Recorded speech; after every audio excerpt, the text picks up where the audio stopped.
दीर्घायुष्य लाभो सुखी राहावं म्हणतात. हा बर बर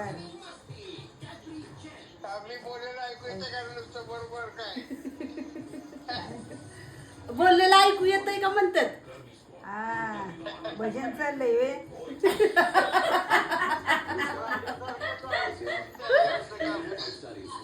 अहो काय करायचं कान गेले ना पण आता किती 82 का? वाढदिवस कधी आहे? 19 आबांचा 13 जूनला. होय आम्ही 2 वर्षाला पुढे आहे तुमच्या. आता शुभेच्छा देते तुम्हाला तुमच्या वाढदिवसाच्या खूप खूप शुभेच्छा धन्यवाद हो बर. धन्यवाद. भरपूर आयुष्य लाभू द्या कंजूसं बोले सुख होता. समृद्धी लाभू द्या हा काय नाही. हा